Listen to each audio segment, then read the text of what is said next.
Bonjour à toutes et à tous et bienvenue sur Beyond Yourself, le podcast. Je suis Julie Danet et les intimes m'appellent la queen du passage à l'action.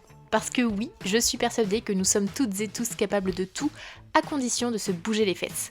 Je suis coach certifiée et j'accompagne les coachs et les professionnels de l'accompagnement à développer leur business et leur mindset. Ici, c'est un espace de partage, en solo ou accompagné avec un objectif simple, que tu puisses vivre sereinement de ton activité tout en kiffant ta vie au quotidien. Et tu l'auras compris, à chaque épisode, tu auras des actions concrètes à appliquer dans ton business pour t'aider à atteindre toutes tes ambitions. Tu es prêt ? C'est parti pour l'épisode du jour. C'est parti pour un nouvel épisode sur Beyond Yourself, le podcast. Et aujourd'hui, on va faire le bilan du mois de septembre, même si quand j'enregistre, ça fait déjà un petit moment que le mois de septembre est terminé.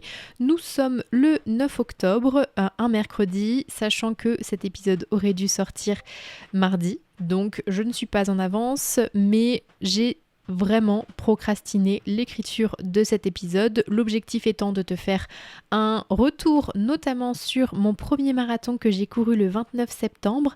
Mais il s'avère que je me suis un petit peu laissée dépasser par les événements puisque j'ai passé une semaine en Normandie chez ma sœur à profiter de ma filleule et du coup j'ai procrastiné d'écrire ce bilan de marathon. Donc voilà, je vais te partager tout ça. Pourquoi je te le partage ? Déjà parce que j'en ai envie, ça fait pleinement partie de ma vie d'entrepreneur parce que depuis le mois de janvier, je m'entraîne chaque semaine, 3 fois par semaine pour cet événement qui s'est passé maintenant il y a quelques jours et parce que j'ai eu aussi beaucoup de demandes de personnes sur Instagram qui ont réagi à mes stories suite à ce partage autour du marathon qui étaient intéressées pour avoir un retour là-dessus d'expérience. Donc pour les personnes à qui ça parle, ce retour d'expérience, bienvenue, on va parler marathon aujourd'hui. Si c'est pas ton cas, sache que je vais faire un mini bilan de septembre sur sa globalité, même au niveau business avant de démarrer. Donc tu peux écouter jusqu'à ce qui t'intéresse et puis après passer à autre chose parce que j'ai parlé pas mal du marathon ces derniers temps sur les épisodes de podcast. J'ai même fait un épisode sur ce que la course à pied m'a appris. Pourquoi ça me paraît important de le partager ici ? Déjà parce que tous les parallèles que je fais avec le business sont hyper pertinents pour toi, je pense, sans vouloir me jeter des fleurs, mais vraiment il y a des choses à apprendre là-dessus. Et à côté de ça, ça montre aussi à quel point quand tu t'impliques dans l'atteinte d'un objectif, ça prend beaucoup de place dans ta tête, dans ta vie et pour moi, ça fait vraiment partie des projets comme devenir entrepreneur. Donc voilà. Et puis en plus, je suis chez moi, je fais ce que je veux.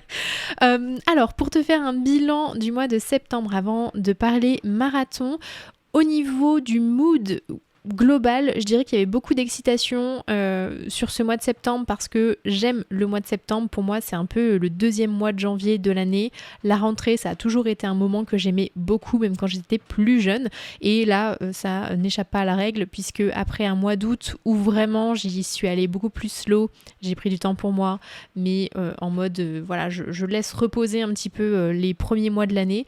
Là, pour moi, c'était vraiment la rentrée sur les starting blocks avec pas mal de nouvelles routines à mettre en place, pas mal d'objectifs aussi au niveau perso avec le marathon, mais aussi au niveau business. Donc voilà, j'ai eu beaucoup d'excitation pour ce mois de septembre. J'ai pris aussi pas mal soin de moi, j'ai fait des exercices en sophrologie, je vais te reparler de tout ça. J'ai fait pas mal de méditation, j'ai fait pas mal de visualisation. J'ai aussi commencé un cycle de 3 mois de breathwork avec Sarah Saidi pour justement me recentrer sur moi, canaliser pas mal de choses, exploser aussi certains blocages que je pourrais avoir de manière consciente ou inconsciente. Donc vraiment, j'ai mis le mois de septembre autour de prendre soin de soi, mais de manière un peu plus active que ce que j'avais fait au mois d'août, parce que clairement au mois d'août, j'avais juste la flemme et j'avais juste pas envie de bosser, alors que là le mois de septembre c'était plus me dire ok je recommence sur de bonnes bases et je suis hyper contente d'avoir pris soin de moi, de m'être reposée aussi et en plus de périodes vraiment assez dynamiques la semaine, le week-end je ne travaillais pas. C'est un système que j'essaye un petit peu de mettre en place ces derniers mois parce que je me rends compte que dernièrement, depuis que je suis entrepreneur, même le week-end j'ai tendance à travailler, alors sauf quand je suis avec d'autres personnes, mais quand je suis toute seule, je vais bosser, alors que en fait, j'adore avoir des week-ends un peu comme tout le monde, entre guillemets. Donc j'essaye de réinstaurer ça, donc entre la semaine hyper dynamique et le week-end un peu plus reposant, et ça me fait beaucoup de bien. Donc voilà, beaucoup d'excitation, prendre soin de moi avec notamment le début de ce cycle de 3 mois de breathwork avec Sarah. Et puis profiter de la fin de ma préparation marathon. J'avais vraiment une bonne énergie, avec une envie d'avancer, une sensation de rentrer comme j'aime. Voilà, si je fais un petit peu la conclusion de tout ce que je viens de te raconter. Au niveau business, ça a été hyper chouette. J'ai eu pas mal d'échanges avec beaucoup de personnes. J'ai 2 nouvelles clientes qui ont rejoint mon accompagnement, soit Beyond the Coach, soit mon accompagnement individuel. Donc bienvenue à elles et merci pour la confiance. Donc ça, c'est hyper cool. J'ai aussi travaillé sur le fond de mon business avec la création et le lancement aussi d'une masterclass que j'ai animée le 4 octobre. Donc je te ferai un bilan de cette masterclass, comment ça s'est passé le mois prochain, mais en tout cas j'ai profité de ce mois de septembre pour organiser cette masterclass. J'ai hésité pas mal à la faire au final et finalement je l'ai fait, ça s'est super bien passé. Je t'en parlerai un peu plus tard, mais en tout cas quand j'ai préparé cette masterclass, j'ai eu pas mal de doutes. Je savais pas trop si c'était finalement une bonne idée, si j'avais vraiment envie de me lancer là-dedans. Finalement je l'ai conservé et je l'ai animé, donc ça s'est très très bien passé au final. Mais voilà, j'ai eu pas mal de doutes et de questionnements par rapport à cette masterclass et je pense que c'était totalement lié au fait que j'étais obnubilée et obsédée par mon objectif marathon. Et ça a été hyper compliqué pour moi de me concentrer sur autre chose, notamment sur la seconde partie de mon mois de septembre, parce que j'étais sur une fin de préparation marathon, sur une période qu'on appelle l'affûtage, et l'objectif, c'était pour moi de me conditionner au maximum à la course et à la compétition qui allait venir pour moi. Et j'ai eu beaucoup de mal à me motiver pour autre chose parce que je dormais, je mangeais, je vivais marathon, clairement. Je vais en reparler un petit peu juste après, mais voilà, ça a été hyper obsessionnel pour moi. Et donc au niveau business, c'est vrai que j'ai surtout été sur les chapeaux de roue les 2 premières semaines et après j'ai continué à mettre en place mes routines, répondre avec tout le monde, avoir les partages, etc. Mais par contre, vraiment, en termes de création, et c'est là où j'ai eu un gros challenge sur la création de ma masterclass parce que ça ne me motivait pas du tout. Donc voilà, ça a été le petit challenge de ce mois de septembre, mais finalement, ça s'est bien goupillé et je suis très contente de ce que ça a donné.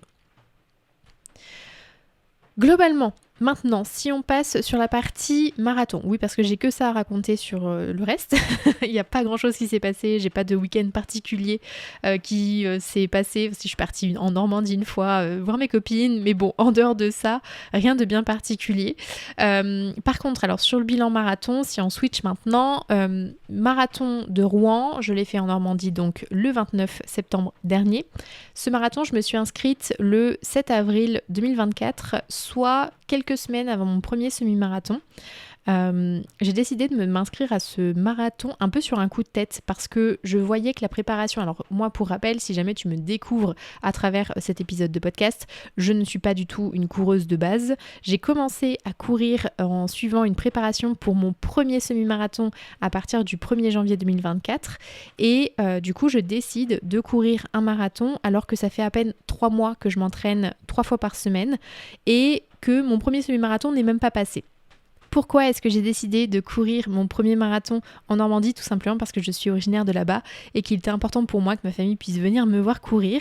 Et puis quand j'ai décidé de m'inscrire à ce marathon au mois d'avril, il est vrai que les marathons qui sont existants sur le mois de septembre-octobre, il n'y en avait pas forcément des masses autour de chez moi, donc c'était hyper pratique le fait que ce soit en Normandie parce que moi je suis de Paris, donc c'était hyper simple et comme ma famille vient de là-bas, j'avais aussi de quoi dormir sur place, donc c'était hyper pratique et puis je trouvais ça chouette quand même de faire cette première compétition de cette taille là-bas et au-delà de ça, le fait aussi que la course soit hyper accessible en termes de prix parce que le prix c'est 46 €, alors ça reste quand même un prix, on est bien d'accord, mais quand je me suis inscrit quelques mois plus tard pour le marathon de Paris au mois d'avril, c'est clairement plus du double, je crois que c'est même presque 3 fois le prix pour s'inscrire au marathon de Paris. Donc pour un premier marathon, en termes d'investissement, j'étais assez contente. Voilà, tout simplement. Même si je je me suis inscrite à mon deuxième marathon, je crois une semaine plus tard, quelques jours plus tard, donc j'ai quand même pas mal investi finalement.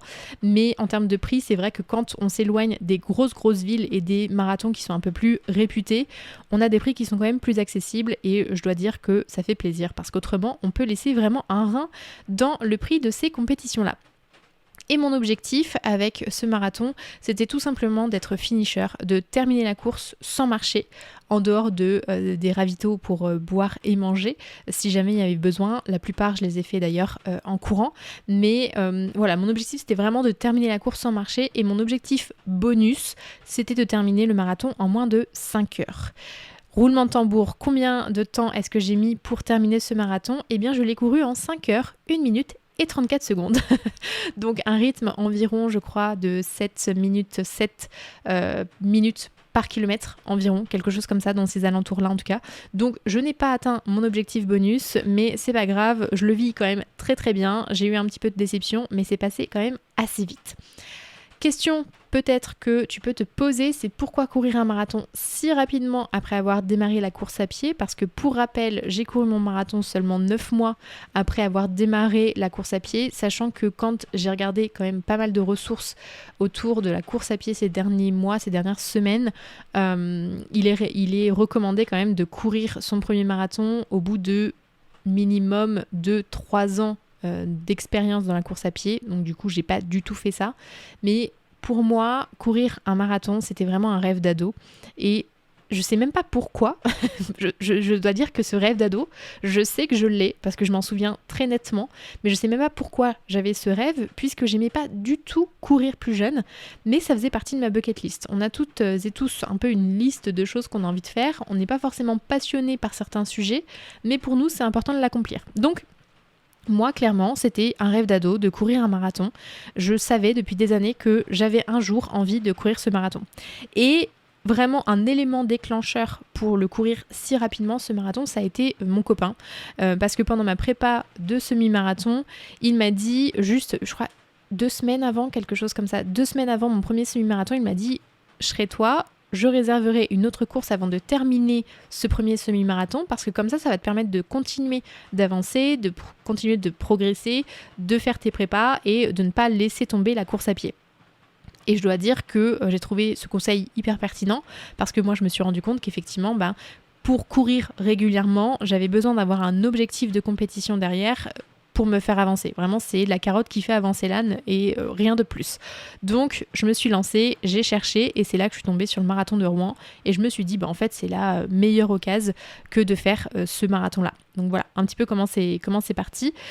Et finalement, j'ai toujours eu envie de me challenger sur cette distance qui vraiment fait briller les yeux. Je pense qu'il y a un côté aussi reconnaissance et là je souris en le disant parce que je m'auto-coach un petit peu là, mais je pense qu'il y avait aussi un côté reconnaissance dans les yeux de l'autre de courir cette distance qui fait briller les yeux de beaucoup de personnes quand même, et j'avais aussi envie de me challenger tout court parce que ces derniers mois j'ai vraiment eu ce besoin de me stimuler via différents projets, même en dehors du business, parce que justement le business, si tu m'as suivi un petit peu ces derniers mois, il y avait des hauts, il y avait des bas, et c'était la première fois que j'étais autant challengée par ces hauts et ces bas au niveau business. Donc le fait d'avoir un autre objectif et qui soit un objectif difficile en dehors de quelque chose que vraiment j'avais déjà fait, ça a été hyper stimulant et ça m'a vraiment accompagnée tout au long de l'année et ça a été vraiment hyper chouette de préparer finalement ce marathon. Alors maintenant, si on parle préparation de la course, comment est-ce que je me suis préparée pour cette course-là ? Donc comme je te l'ai dit, 3 courses à pied par semaine depuis le mois de janvier, en alternant des sorties en endurance fondamentale, des sorties plus longues et des sorties plus de vitesse. Moi, j'ai utilisé l'application Campus Coach à partir du mois de mai-juin je sais plus exactement, mais c'est là où j'ai commencé à m'entraîner pour le marathon. Donc ça faisait en tout et pour tout un entraînement, je crois, de 22 ou 23 semaines. Et l'application Campus Coach, c'est une application qui te fait un programme personnalisé selon tes propres séances d'entraînement. À chaque fois que tu valides une séance d'entraînement, ça met à jour ton parcours et ton programme pour que tu puisses vraiment avoir la meilleure progression possible sans te blesser. Donc ça, c'était vraiment très très chouette. Je suis hyper satisfaite de ce programme-là. Ça a été hyper efficace parce que j'ai pu constater le jour J que je me sentais prête et que j'étais capable de terminer vu que je l'ai terminé. À côté de ça, pour préparer cette compétition-là, j'ai fait une préparation mentale alliée à la sophrologie avec Clémence Caloche, qui a un compte Instagram que je te mettrai dans les notes si jamais tu veux aller voir. Mais on a fait une préparation mentale ensemble de 6 semaines juste avant l'événement final. Donc on a commencé mi-août si je ne me trompe pas et on a eu une séance jusqu'à 2 ou 3 jours avant la compétition. L'objectif pour moi à travers cette préparation mentale, c'était vraiment de m'accompagner aussi au niveau du mindset. Je sais que j'ai un mindset qui est assez solide de manière globale, mais pour une compétition sportive, c'est vrai que j'ai fait des compétitions de danse il y a des années de ça, mais c'est des choses où j'étais en collectif, c'est pas du tout la même pression que tu te mets parce que j'avais pas le même âge non plus. Donc l'objectif pour moi c'était d'aborder le plus sereinement possible plutôt la compétition et que je ne sois pas en surstress parce que pour mon premier semi, j'avais eu ce stress une semaine avant en me disant que j'étais pas capable, est-ce que c'était vraiment la bonne chose à faire. Bref, j'étais hyper sur les nerfs alors que là, quand j'ai commencé le marathon, c'était... ça roulait tout seul. Donc voilà, je voulais vraiment me préparer au niveau mental aussi parce que tous les grands sportifs se préparent au niveau mental. Et même sans dire que je suis une coureuse d'élite, je suis quand même une coureuse qui avait envie de réussir correctement et sereinement son marathon. Donc c'est pour ça que j'ai fait appel à Clémence aussi à côté de ça. En plus de tout ça, moi je sais que je fonctionne beaucoup au conditionnement positif, notamment par l'achat de matériel et de vêtements. Donc j'ai dépensé quand même pas mal d'argent ces derniers mois pour m'équiper comme je le souhaitais et j'ai reçu aussi des cadeaux pour mon anniversaire dans ce sens-là. L'objectif était vraiment de me faire plaisir dans cette préparation-là parce que c'est la préparation qui est finalement le plus difficile après avoir couru le marathon, je peux le dire, pour se motiver, pour faire toutes ces sorties, pour continuer même quand c'est dur. Donc tout ça fait que j'avais envie de me faire plaisir à chaque sortie et pour moi le plaisir passait notamment par le fait de mettre des chaussures dans lesquelles je me trouvais bien et que je trouvais jolies, de mettre des lunettes qui faisaient stylé, bref des choses qui peuvent paraître hyper futiles mais qui pour moi ont vraiment agi dans le sens positif pour me conditionner justement de manière positive dans cette compétition. Donc voilà, ça a été hyper clé je pense pour moi, vraiment ce plaisir de m'habiller pour faire mes sorties, c'était indispensable. Après, j'ai aussi pris beaucoup de plaisir à pouvoir courir dans divers endroits parce que j'ai pas mal bougé ces derniers mois, donc que ce soit en France, que ce soit à l'étranger, j'ai eu le plaisir vraiment et la chance de pouvoir m'entraîner dans des endroits qui étaient vraiment trop cool et moi qui adore visiter à pied les endroits dans lesquels je me rends, et bien là c'était vraiment tout gagnant finalement, je pouvais vraiment découvrir à travers mes yeux, avec mes jambes, les endroits dans lesquels j'étais. Donc c'était vraiment trop chouette. Et au niveau aussi de l'entraînement, je pense que c'est hyper important de le souligner parce que ça se fait pas tout seul. Comme je l'ai dit, c'est hyper challengeant, il fait pas toujours beau, on n'a pas toujours la motivation, parfois c'est hyper compliqué, des fois c'est un peu plus facile. Bref, tout ça fait que aller au bout de sa préparation totale, c'est vraiment un beau challenge quand on prépare une compétition sportive et moi je dois dire que j'ai manqué vraiment aucun entraînement. Quand j'en manquais un, je le rattrapais sur la semaine suivante. J'ai tout coché et je suis hyper fière de ça parce que pour moi c'était vraiment primordial pour me sentir prête de faire tous mes entraînements. J'avais l'impression de maîtriser le sujet. Alors, on est d'accord, ici, il y a aussi un sujet de lâcher prise et de contrôle, mais ça, c'est un autre débat. Mais pour moi, c'était hyper important que je puisse valider tous mes entraînements pour me dire « Ok, tu t'es donné les moyens, t'as fait le chemin pour te permettre de courir vraiment sereinement ton marathon le 29 septembre. » Donc globalement, comment s'est passée la préparation ? Je dirais qu'elle s'est plutôt bien passée. J'ai pas tout le temps pris plaisir à sortir quand il faisait pas beau, quand j'avais envie de faire autre chose. Mais globalement, j'étais quand même hyper excitée à l'idée de faire cette préparation et de faire cette marathon. Donc ça m'a quand même beaucoup porté. Les 2 dernières semaines, j'étais un mélange d'impatience, d'excitation et d'obsession. Ça a été vraiment hyper bizarre pour moi. Pourquoi ? Parce que je suis quelqu'un qui a depuis toujours dit que je n'avais pas de passion et que c'était quelque chose qui me frustrait. Et là, j'ai eu la sensation d'avoir ma première passion dans ma vie et d'en faire vraiment une obsession. Donc ça veut dire que pendant 2 semaines, j'ai consommé énormément de ressources, des vidéos, des podcasts pour avoir plus d'informations sur l'affûtage, la nutrition, les petits conseils de fin de préparation pour optimiser son jour de course. Et franchement, j'ai adoré cette période-là. C'était déroutant parce que j'avais pas l'habitude, mais j'ai adoré vraiment me dire, en fait là je suis tellement passionnée par ce marathon que je me donne vraiment les moyens, je vais chercher de l'info un peu partout et franchement c'était trop chouette d'expérimenter ça parce que je ne l'ai pas du tout eu jusqu'ici. Il y a des choses que j'aime, je suis curieuse de beaucoup de choses, mais au point dans lequel j'étais, franchement, c'était une première. Donc, je suis trop contente d'avoir expérimenté ça. Et après coup, ça ne m'a pas du tout dégoûtée parce que j'aime toujours ça.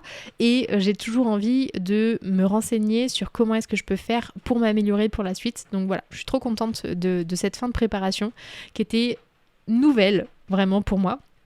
Et si jamais ça t'intéresse, donc moi les 2 personnes sur lesquelles vraiment j'ai signé le plus de contenu, c'est Marine Leleu qui est une sportive qui est hyper inspirante et Nicolas de Running Addict qui est aussi l'un des 2 fondateurs de l'application Campus Coach sur lequel j'ai fait ma préparation. Voilà, donc c'est les 2 personnes que j'ai le plus suivies. Ils ont podcast et vidéo. Alors Marine n'a pas de podcast, mais par contre elle a une chaîne YouTube, donc il y a pas mal de ressources à aller voir, c'est hyper motivant, pas mal de conseils et tout, donc franchement je recommande vraiment ces 2 ressources, Nicolas de Running Addict et Marine Leleu.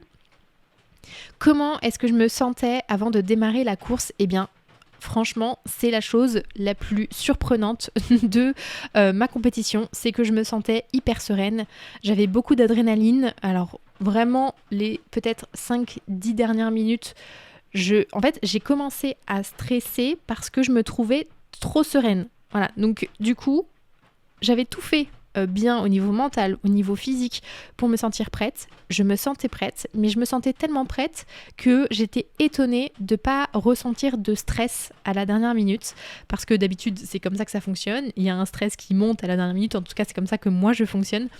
Et ça m'a hyper surprise en fait de me dire mais en fait je stresse pas du tout alors que je m'embarque dans un 42 km en course à pied. La preuve en est que un bon entraînement physique et mental, eh bien ça fait le travail et que quand moi, après c'est vrai que je me suis pas mis de pression au niveau du temps, etc. Pour moi, je voulais vraiment le finir. Donc en fait, sans pression de temps, je pense aussi que ça m'a aidé à aborder cette compétition de manière hyper sereine. Mais je m'attendais pas à ce que ce soit autant le cas. Je vais pas mentir, même si sur mon premier semi-marathon, par exemple, j'avais pas du tout de pression de timing, je me suis mis un stress monumental. Donc là, je pense juste que ce qui changeait par rapport au semi, c'est que déjà, j'avais vécu un peu le début d'ambiance de course, donc je savais à quoi m'attendre et que j'étais encore mieux préparée parce que oui, j'avais 5 mois de plus d'entraînement aussi dans les jambes et dans la tête. Donc clairement, ça a fait le taf. Le fait d'avoir un bon entraînement, ça a fait le travail et ça c'est vraiment hyper chouette parce que comme j'ai d'autres compétitions qui arrivent, eh bien je sais un peu quelle est la recette gagnante sur ce type de sujet, notamment au niveau mental. Avant de démarrer, j'étais quand même un petit peu inquiète par certaines douleurs dans les jambes. J'ai eu des douleurs qui ont commencé à se mettre en place les 3 dernières semaines avant la compétition au niveau de la hanche gauche et du mollet droit. J'ai vu kiné plusieurs fois, mais on n'a pas réussi à trouver ce qui se passait ni à améliorer la chose. Donc j'étais un petit peu inquiète sur le fait que ça puisse se réveiller pendant le marathon. Mais dans tous les cas, j'avais une immense et une très très forte conviction et intention qui était de réussir à terminer la course, peu importe le temps, peu importe la difficulté. Donc j'étais clairement assurée dans ma tête de terminer la course et je pense que c'était une immense force pour moi parce que ça m'apportait vraiment tous les mois de préparation. Je savais que j'allais terminer mon marathon et à partir du moment où tu te dis que tu vas faire quelque chose et que tu en es convaincu mais dans toutes les fibres de ton corps, il n'y a pas de raison que ça aille pas dans ce sens-là. Et vraiment, moi, c'est un truc, dès mon inscription, je me suis dit, dans tous les cas, tu le termines. Je sais que tu vas le terminer. Donc le fait de me dire, je sais que tu vas le faire, c'était déjà hyper... ça rapporte pas mal de légèreté finalement dans comment tu te sens quand tu démarres la course. Et alors, comment s'est passée la course en elle-même ? Eh bien, j'ai eu effectivement des douleurs dans la hanche gauche et dans le mollet droit dès le 4e kilomètre. Et là, j'ai commencé à me dire, merde, c'est quand même trop tôt pour que ça arrive. Mais finalement, j'ai décidé d'ignorer un petit peu d'accepter le fait d'avoir ces douleurs et de continuer en restant dans ma tête et en étant en mode tranquille, ça va le faire. Et finalement, j'ai eu raison parce qu'elles se sont rapidement estompées par la suite. Donc ça, c'est hyper chouette. Et j'ai été hyper contente de voir que ces douleurs n'aient pas été un obstacle à la course et que ça n'ait pas non plus été une grosse charge mentale, même si j'avais un peu peur de ça avant de démarrer. Au niveau de la stratégie de course, j'en avais pas du tout. Moi, je voulais vraiment suivre mon corps pour m'adapter au mieux et bien vivre la course. C'était vraiment mon objectif pour un premier marathon de le terminer et de me dire, en fait, je me sens bien. C'est pas un truc. Je voulais pas me dégoûter. Je voulais pas que ce soit dur au point que, à la fin, j'avais envie de me vomir mon marathon. Vraiment, je voulais que ce soit un bon moment, que je passe un bon moment avec les gens autour de moi, que je passe un bon moment dans ma tête aussi. Donc j'avais pas de stratégie parce que j'avais pas d'objectif de temps particulier, sauf un objectif de temps bonus. Donc voilà, je me suis vraiment pas du tout mis la pression là-dessus et je pense que ça m'a pas mal aidé. Au niveau du parcours, il y avait, c'était plutôt plat, on va dire, avec 124 mètres de dénivelé, ce qui n'est pas énorme en soi, mais ça a été vraiment mon plus gros challenge pour moi parce que je suis hyper mauvaise dans les côtes. C'est-à-dire qu'à partir du moment où on n'est pas sur du 100% plat, ça devient hyper challengeant pour moi au niveau du cœur et c'est clairement ce qui m'a fait perdre mon rythme à partir du 16e kilomètre. C'est aussi le moment où j'ai vu pour la première fois ma famille me supporter sur le bord de la route, donc ça a été hyper dans l'émotion de voir tout le monde m'acclamer, etc. Et en fait, je pense qu'à partir de là, comme déjà j'ai mon cœur qui s'est emballé par l'émotion, il y a une côte qui a suivi juste derrière, et bien ça m'a fait perdre mon rythme parce que j'avais un rythme de course qui me permettait de faire les moins de 5 heures que j'ai réussi à tenir pendant 16 km. Mais à partir de ce moment émotionnel et de la première grosse côte, voilà, ça a été un peu compliqué. Autrement, au niveau du parcours, c'était assez simple. On était sur route la majorité du temps. Il y a eu quelques bouts de chemin. Moi, j'aime pas trop le chemin, mais j'adore la route. C'est vraiment mon environnement favori pour courir. Et donc, du coup, j'étais hyper servie par rapport à tout ça. Donc, très chouette. À part les petites côtes qui m'ont pété les jambes, clairement. Au niveau de l'ambiance, c'était hyper nul. C'était vraiment très nul parce qu'il n'y avait personne sur le parcours. Et au-delà de ça, donc j'ai croisé quand même quelques personnes, mais hyper timides, qui ne supportaient pas. Donc si jamais vous êtes dans les supporters de compétition, de course à pied, s'il vous plaît, faites des bravos aux gens, acclamez-les parce que certes, on l'a choisi d'être là, mais l'ambiance, ça fait vraiment beaucoup. Et là, pour le coup, sur ce premier marathon, je suis hyper déçue de l'ambiance. Il y avait vraiment personne sur le parcours. Alors, moi, c'est sûr que j'ai passé quand même beaucoup de temps à courir seule parce qu'il y avait peu de monde sur le marathon. Il y avait environ 740 personnes d'inscrites, ce qui n'est pas beaucoup. Et moi, j'étais dans la dernière vague de coureurs. Donc, sur cette dernière vague, on était quand même souvent très espacés entre nous. Et donc, quand tu es dans la queue de la chose, eh bien, c'est sûr qu'il y a beaucoup moins de personnes aussi qui sont présentes sur le parcours. Donc, voilà, j'ai été un peu déçue de cette ambiance. Heureusement, il y avait ma famille que j'ai pu voir à plusieurs endroits. Déjà, mon copain était avec moi sur la ligne de départ, donc ça, c'était trop cool. Et puis après, j'ai pu voir, je crois, au moins 4 ou 5 fois ma famille au niveau du 16e kilomètre, du 21e, 22e, 30e, 36e et au 42e, forcément. Donc voilà, je les ai vus quand même assez régulièrement. Ils étaient vraiment au top. Vraiment, merci beaucoup. Je ne sais pas si vous allez écouter cet épisode, mais vous étiez fous et c'était génial de vous voir à chaque fois. Le big smile. Il y avait des mots d'encouragement. Ils couraient un petit peu avec moi pour me soutenir. Ils me donnaient vraiment beaucoup de force, beaucoup d'amour et franchement c'était trop cool. J'ai adoré cette partie. J'ai pas du tout regretté d'avoir pris ce marathon en Normandie, même si du coup il y avait moins de monde, parce que ça m'a vraiment permis de vivre le moment que je voulais vivre avec mes proches et ça a pas de prix. Donc vraiment merci du fond du cœur, c'était vraiment trop chouette. Et je me suis rendu compte aussi en faisant le bilan de ce marathon que 90% du temps de ce marathon, j'avais le sourire. parce que je passais vraiment un bon moment. J'étais en train de me dire, t'es en train d'accomplir un rêve, donc c'était hyper puissant pour moi. C'était naturel d'avoir ce sourire-là et toi comme moi, on sait le pouvoir du sourire. Ça porte, ça aide énormément et vraiment c'était trop cool de me sentir si bien en fait pendant ce marathon que j'ai tant attendu, parce que oui, je l'ai attendu ces 9 derniers mois en courant chaque semaine, mais avant ça, j'ai attendu des années avant de me lancer dans cette histoire, donc franchement c'était trop cool et je me sentais trop bien en fait tout au long du parcours. Je dis pas que ça n'a pas été parfois difficile, mais quelques jours après, et même le jour même, je n'arrivais déjà pas à me souvenir des moments où c'était plus challengeant pour moi, parce que j'ai vraiment bien vécu la compétition. Et franchement, je suis hyper heureuse d'avoir ce souvenir-là. Il n'y a que sur les 2 derniers kilomètres où vraiment j'en pouvais plus. Je commençais vraiment à ressentir mon corps qui devenait douloureux, mais ça allait encore. En vrai, le corps, il a pas mal à ce point-là tout de suite, donc c'est plutôt la tête qui passe des messages. Et clairement, c'est ma tête qui a commencé à comprendre qu'on arrivait à la fin et que mon mental a commencé à me dire « Ok, bon, en fait, maintenant, j'ai envie de m'asseoir. » Vraiment, j'ai envie de m'asseoir. Et c'est trop marrant parce que j'étais pas focus sur j'ai mal aux hanches, j'ai mal un petit peu aux pieds, etc. Non, c'était vraiment dans ma tête. L'obsession, c'était je veux m'asseoir. Alors que quand je suis arrivée, je ne me suis pas assise. Clairement pas, parce qu'autrement pour repartir, c'est compliqué. Mais c'était mon obsession, quoi. Je voulais m'asseoir, alors que le mental, vraiment, il a pas flanché avant.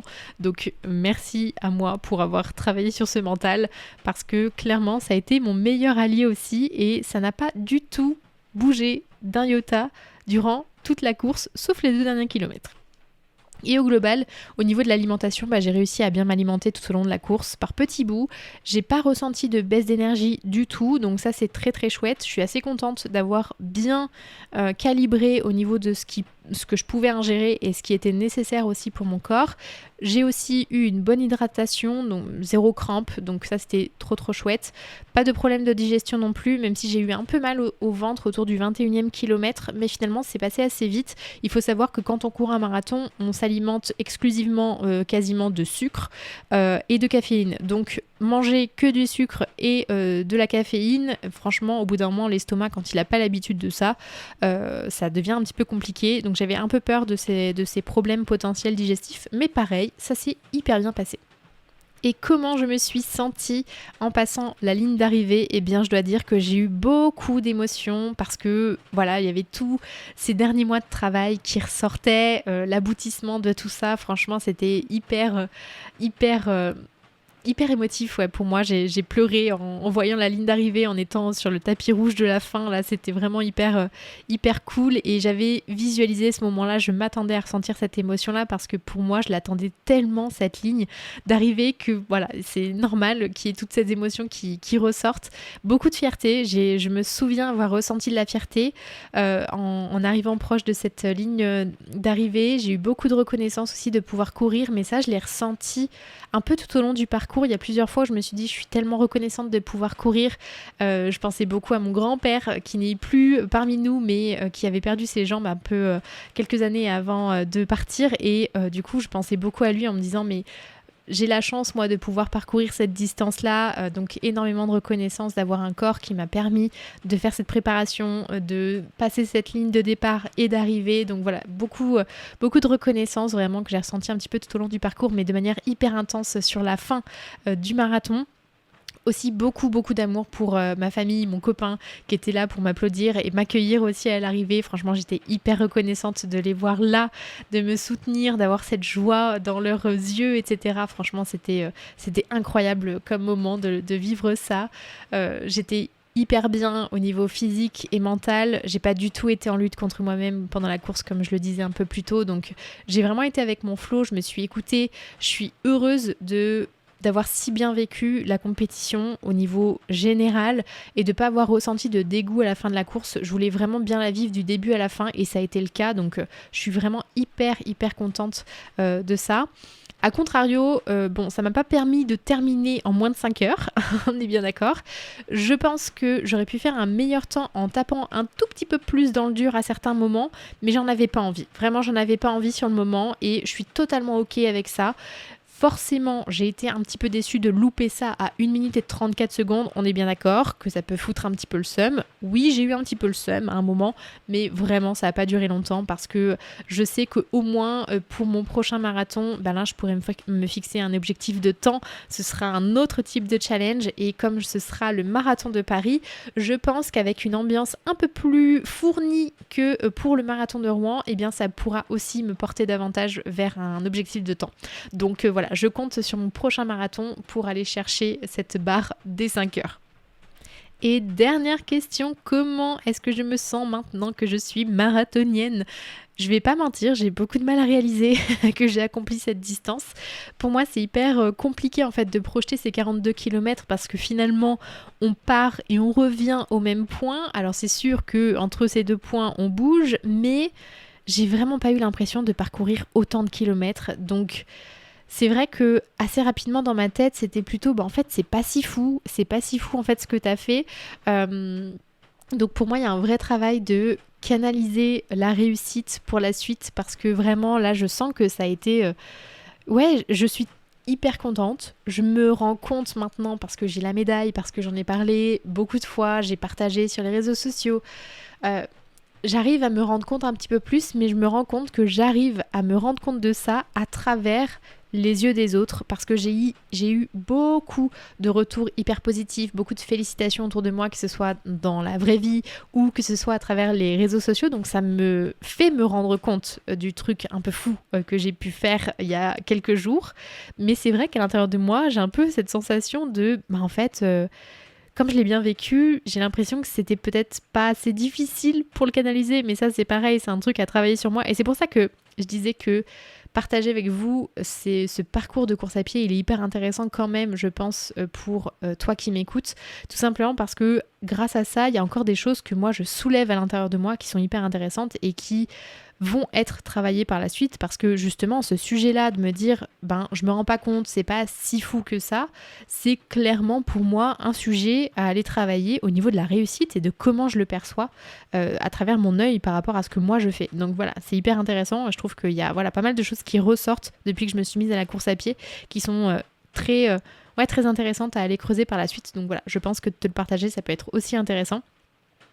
Je suis hyper excitée pour moi à l'idée vraiment de porter des nouveaux dossards et de courir le marathon de Paris en avril 2025 comme je te l'ai dit tout à l'heure. Il y a 3 courses déjà qui sont planifiées dans mon agenda, à savoir le 10 km qui est pour soutenir une cause sur les sanitaires dans le monde qui s'appelle la Urgent Run à Paris le 15 ou 16 novembre prochain.